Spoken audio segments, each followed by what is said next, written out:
आइए कक्षा 11 के सभी विद्यार्थी सामान्य हिंदी क्लास में आप सभी का स्वागत है। देखिए आज हम लोग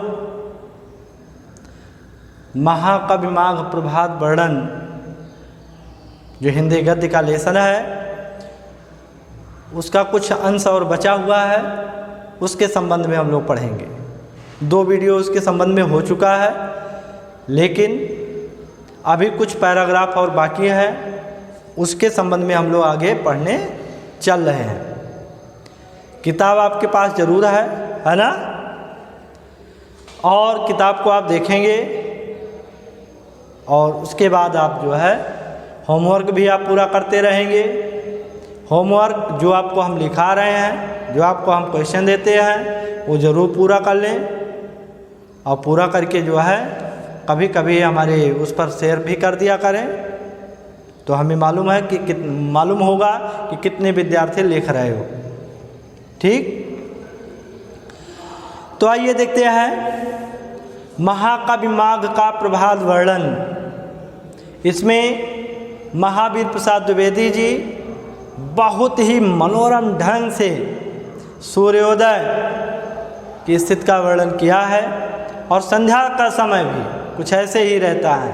तो आइए देखते हैं क्या हो रहा है और सब क्या हो रहा है। पैराग्राफ आगे देखिएगा कि आकाश में सूर्य के दिखाई देते ही नदियों ने बिलक्षण ही रूप धारण किया। दोनों तटों या कगारों के बीच से बहते हुए जल पर सूर्य की लाल लाल प्रातःकालीन धूप जो पड़ी तो वह जल परिपक्व मदिरा के रंग सदृश हो गया। लेखक महावीर प्रसाद द्विवेदी जी बता रहे हैं कि देखिए, आकाश में जब सूर्य दिखाई देने लगा तो उस समय नदियों का जल मतलब नदियाँ एक अद्भुत रूप धारण कर लेती हैं, विलक्षण अद्भुत रूप कि नदियों का दोनों तट या कगारों के बीच से जो है बहते हुए जल पर सूर्य की लाल लाल प्रातःकालीन किरणें जो पड़ रही है वह इस प्रकार प्रतीत हो रहा है मानो क्या बह रहा हो, मानो मदिरा प्रवाहित हो रहा हो। मदिरा समझ रहे हैं? मदिरा, हाँ, वह सोमरस कि झूमेंगे गजल गाएंगे लहरा के पिएंगे, है ना, वही मदिरा। तो हम देखते हैं कम से कम 60% लोग जो है क्या हुए, नशे के आदी हो गए हैं। तो इस तरह से यानी परिपक्व मदिरा के रूप में मतलब सदृश हो गया हो। अतः ऐसा मालूम होने लगा जैसे सूर्य ने किरण बाणों से अंधकार रूपी हाथियों की घटा को सर्वत्र मार गिराया हो। यानी ऐसा प्रतीत हो रहा है कि मानो सूर्य की किरण रूपी बाणों ने अंधकार रूपी हाथियों को क्या किया हो, सभी घाटों पर मार गिराया हो। उन्हीं के घावों से निकला हुआ रुधिर यानी खून बहकर नदियों में आ गया हो। यानी थोड़ी थोड़ी देर पर सब कुछ बदल रहा। देखिए कैसे नजर आ रहा है, ऐसा लग रहा है कि मानो किरण रूपी बाणों ने हाथियों को मार गिराया हो और उन हाथियों का खून उन नदियों में बहकर चला आया हो। ये सब दृश्य दिखाई दे रहा है और उसी के मिश्रण से उनका जल लाल हो गया हो। तो कहिए यह सूझ कैसी है? यानी बहुत दूर की तो नहीं है, यानी बहुत दूर की बात नहीं है। आप कहीं भी किसी भी नदी में इस तरह से देख सकते हैं। लिखा आगे कहते हैं कि तारों का समुदाय देखने में बहुत भला मालूम होता है। यानी तारों का जो समूह है वो देखने में, आकाश में देखने में बड़ा ही भला बहुत अच्छे प्रतीत होते हैं। लेकिन सच तो यह है कि भले आदमियों को ना कष्ट दे, भले आदमियों को ना कष्ट ही देना चाहिए और ना उनको उनके स्थान से च्युत करना चाहिए। च्युत मतलब अलग, हटाना ही चाहिए। मतलब सही बात तो यह है कि जो अच्छे आदमी होते हैं, भले आदमी होते हैं, उनको ना तो कष्ट देना चाहिए, पीड़ा पहुंचाना चाहिए और ना ही उनको उनके स्थान से अलग करना चाहिए। परंतु सूर्य का उदय अंधकार का नाश करने के लिए ही होता है और तारों की श्रीवृद्धि अंधकार ही की बदौलत है। अब आप समझिए कि तारों का समूह तो बड़ा अच्छा प्रतीत हो रहा है, लेकिन भगवान सूर्य के उदय होते ही तारे धीरे धीरे आकाश में क्या हो जाते हैं, विलुप्त होने लगते हैं। वहीं अंधकार बढ़ने पर तारों के समूह की वृद्धि होने लगती है। तो इसी से लाचार होकर सूर्य को अंधकार के साथ ही तारों का भी विनाश करना पड़ता है। यानी आप सुने होंगे गेहूं के साथ घुन पीसा जाता है, यानी अंधकार के साथ साथ तारों का भी विनाश सूर्य को करना पड़ता है। आगे देखिए, उसे उनको भी जब जबरदस्ती निकाल बाहर करना पड़ा। बात यह है कि शत्रु की बदौलत ही जिस लोगों को संपत्ति और प्रभुता प्राप्त होती है, उनको भी मार भगाना पड़ता है। ये शत्रु की बदौलत अगर ऐसे लोग हैं जिनको सत्ता प्राप्त है या धन प्राप्त है, तो ऐसे लोगों को मार भगाना पड़ता है। शत्रु के साथ ही उनका भी विनाश साधन करना ही पड़ता है।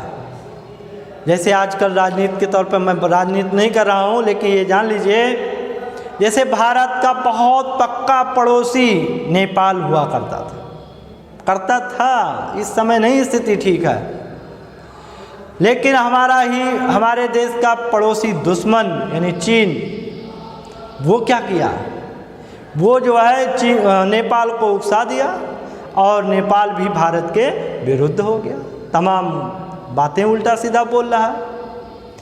तो अब अगर भारत चीन को जो है सबक सिखाएगा, तो क्या नेपाल सही रहेगा? भले ही भला रहा हो नेपाल, लेकिन अब साथ में यानी दुश्मन का साथ देने के कारण अब उसका भी समय आ गया है।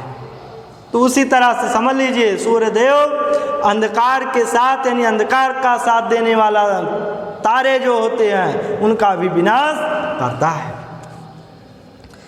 तो लेखक उसी तरह से आगे कह रहे हैं कि ना शत्रु के साथ ही उनका भी विनाश साधन करना पड़ता है, ना करने से भय का कारण बना ही रहता है। राजनीति यही कहती है, यानी अगर शत्रु का कोई साथ दे रहा है, अगर उसका विनाश ना किया जाए, तो निश्चित रूप से उससे भय बनी रहेगी, डर बना रहेगा कि कब आपका नुकसान हो कर बैठे, कुछ कहा नहीं जा सकता है। ये राजनीति कहती है। सूर्योदय होते ही अंधकार भयभीत होकर भागा। अब आगे देखिए पैराग्राफ। भाग कर वह कहीं गुफाओं के भीतर और कहीं घरों के कोनों कोठरियों के भीतर जा छिपा। यानी अंधकार जब सूर्योदय होता है तो कहीं जाकर के भागता है और भागते हुए कहीं कोने में, कहीं कोठरियों में जाकर के छिप जाता है। मगर वहाँ भी उसका गुजारा नहीं हुआ।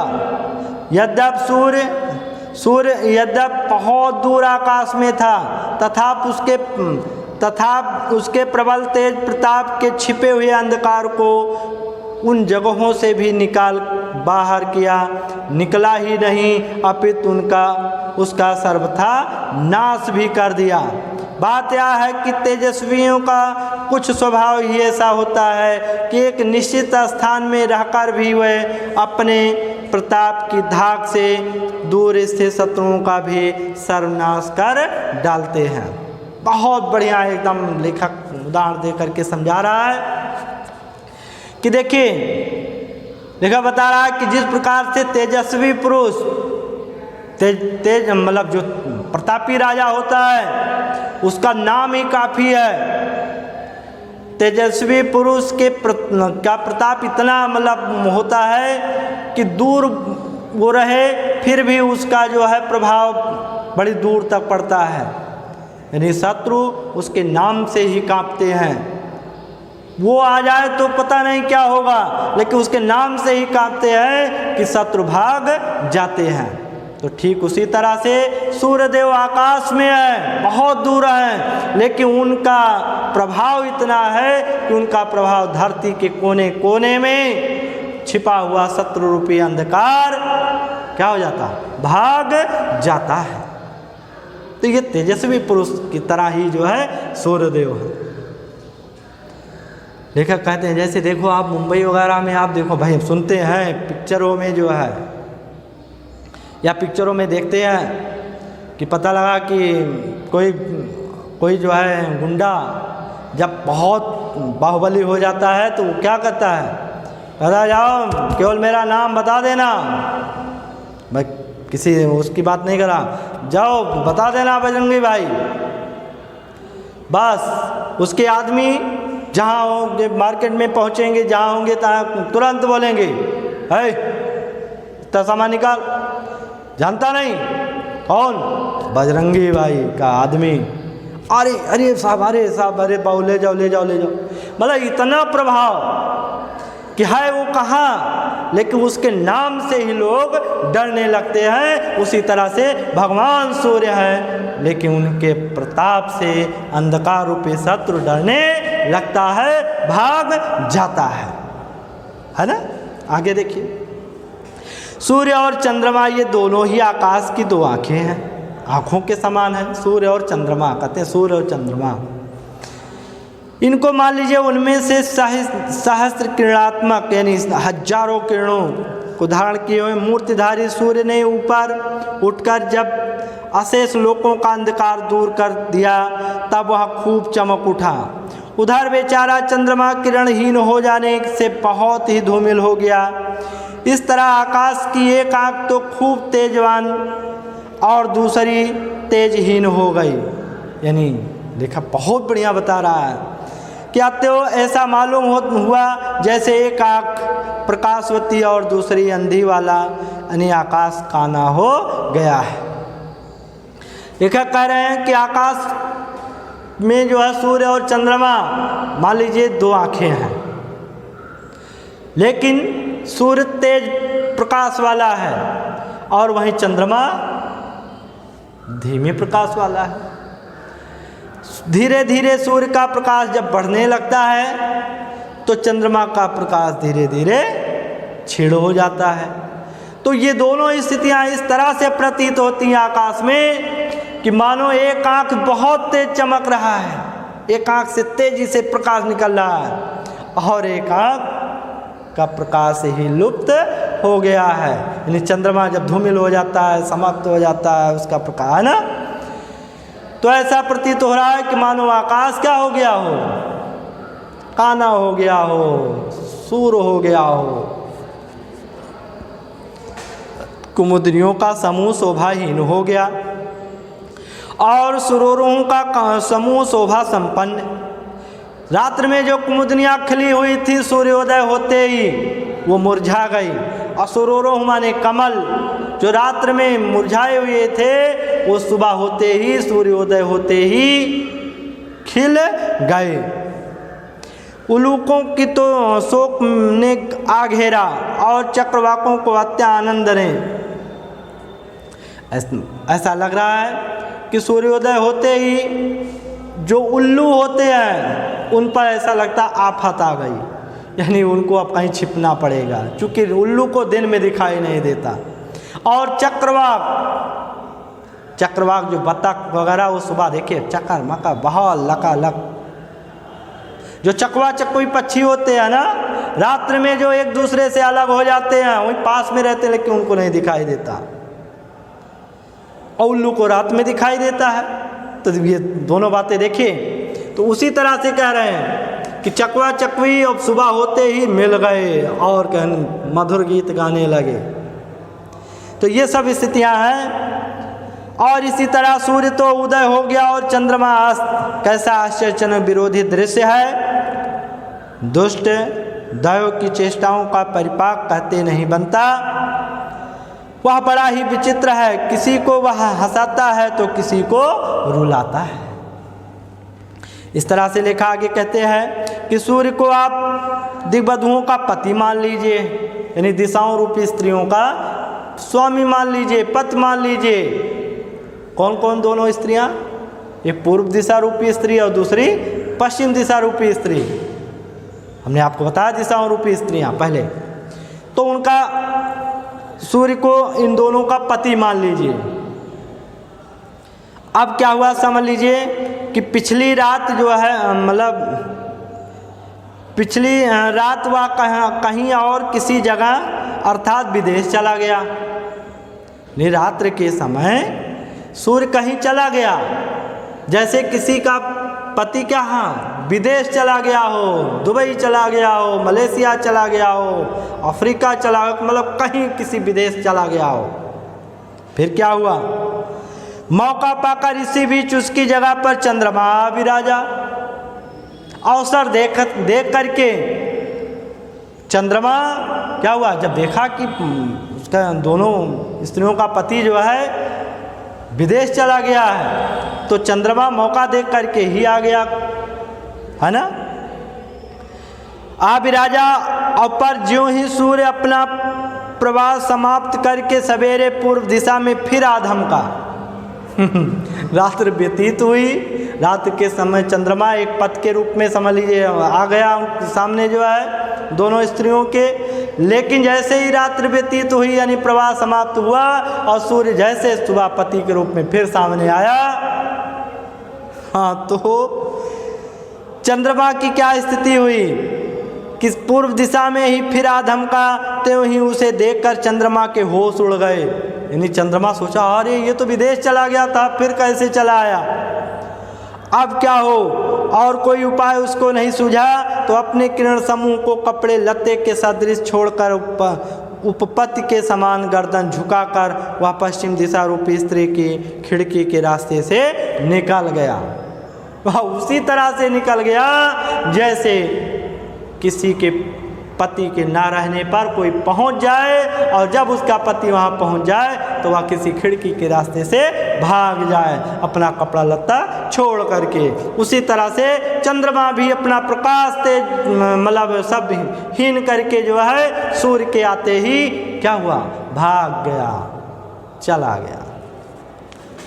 अंत में लेखक अंतिम पैराग्राफ देखें कि महामहिम भगवान मधुसूदन जिस समय भगवान विष्णु जिस समय कल्पांत में समस्त लोकों का प्रलय बात की बात में कर देते हैं, उस समय अपने समधिक अनुरागवती श्री लक्ष्मी को धारण करके, अपनी स्त्री मतलब लक्ष्मी को लेकर के विष्णु धारण करके उन्हें साथ लेकर के क्षीर सागर में यानी दूध सागर दूध के सागर में अकेले ही विराजते हैं।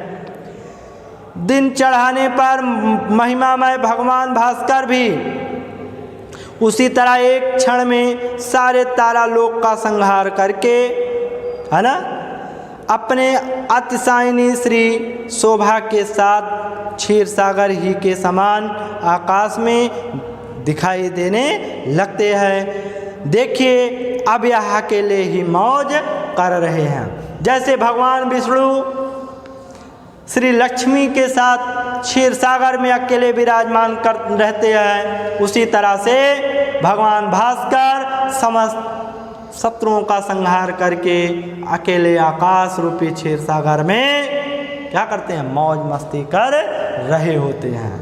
तो ये रहा महाकवि माघ का प्रभात वर्णन। लिखने वाले आचार्य महावीर प्रसाद द्विवेदी जी। आप संकेत दे दीजिए और एक और क्वेश्चन इस पे लिख दीजिएगा। संकेत आप दे दीजिए, जल्दी से आप संकेत देंगे आप।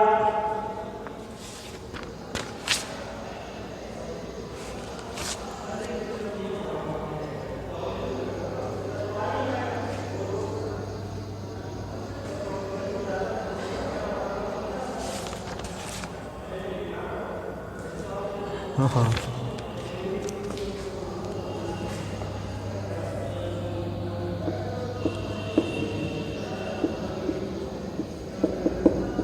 संकेत दे दीजिए बाबू।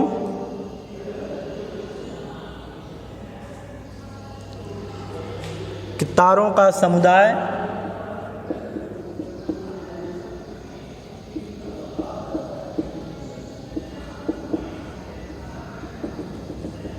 तारों का समुदाय राजनीति यही कहती है,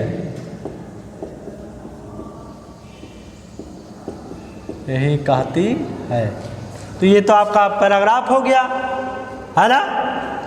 अब आपको पहला क्वेश्चन, दूसरा क्वेश्चन, तीसरा क्वेश्चन, चौथा और पांचवा, ये सब आप किस तरह से जो है इसमें आप क्वेश्चन लिखेंगे।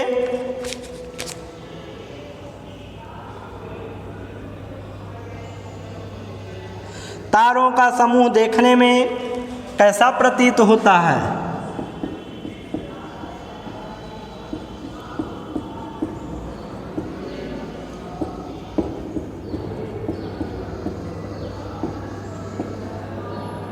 देखने में कैसा प्रतीत होता है, पहला क्वेश्चन। दूसरा क्वेश्चन आप देंगे, तारों का समूह देखने में कैसा प्रतीत होता है, हो गया। दूसरा क्वेश्चन आप देंगे,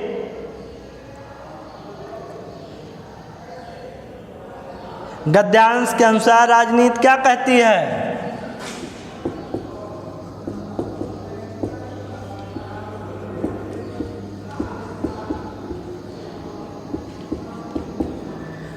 गद्यांश के अनुसार राजनीति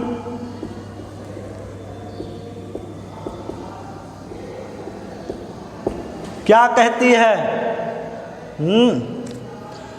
और तीसरा क्वेश्चन लिखें,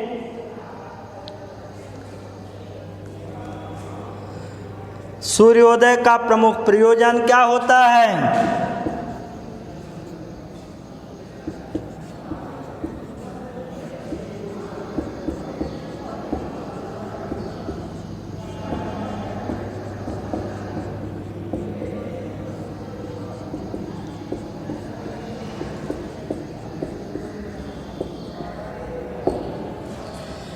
सूर्योदय का प्रमुख प्रयोजन क्या होता है? इसके बाद रेखांकित अंश की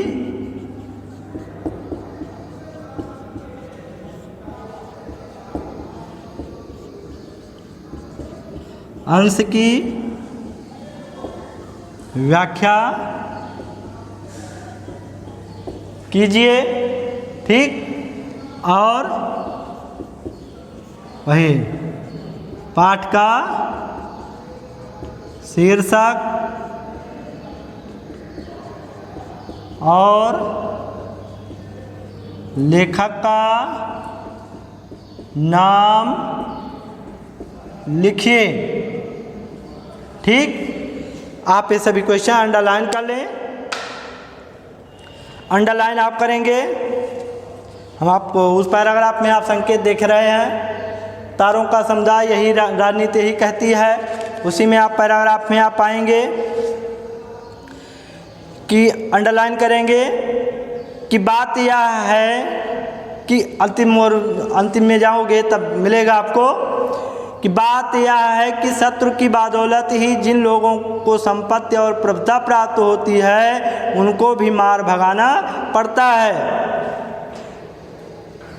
इतना अंडरलाइन कर लीजिएगा कि बात यह है कि शत्रु की बदौलत ही जिन लोगों को संपत्ति और प्रभुता प्राप्त होती है उनको भी मार भगाना पड़ता है। अंडरलाइन हो गया, ठीक। अब प्रश्न है, प्रश्न क्या क्या है आप उत्तर देखिए। तारों का समुदाय देखने में कैसा प्रतीत होता है? तो तारों का समुदाय देखने में भला प्रतीत होता है, यानी तारों का समूह देखने में भला मालूम होता है या भला प्रतीत होता है। भला शब्द का उत्तर है, ठीक। गद्यांश के अनुसार राजनीति क्या कहती है? गद्यांश के अनुसार राजनीति यह कहती है कि शत्रु के साथ देने वालों का भी विनाश करना चाहिए। गद्यांश के अनुसार राजनीति यह कहती है कि शत्रु का साथ देने वालों का भी नाश करना चाहिए। अगर शत्रु का कोई साथ दे रहा है तो उसका भी विनाश कर देना चाहिए, यह राजनीति है। सूर्योदय का प्रमुख प्रयोजन क्या है? सूर्योदय का प्रमुख प्रयोजन है कि शत्रु रूपी अंधकार का विनाश करना। शत्रु रूपी अंधकार का विनाश करना और किसी के साथ कोई मतभेद ना करना, और किसी के साथ कोई मतभेद ना करना, ठीक। रेखांकित अंश की व्याख्या आप लिख ही सकते हो, वहाँ दिया ही गया है कि लेखक बता रहा है कि हम बोल दे रहे हैं, आप उसको नोट कर लीजिए। लेखक बता रहा है कि शत्रु की बदौलत ही जिन लोगों को संपत्ति और अधिकार प्राप्त होती है उनको भी मार देना चाहिए, क्योंकि उनको ना मारने से डर हमेशा बना रहता है। बस अभी आपका दूसरा लेसन भी समाप्त हो गया। ओके, आप लोग इसको कंप्लीट कर लीजिएगा, कॉपी में लिख लीजिएगा, ठीक। ओके, धन्यवाद।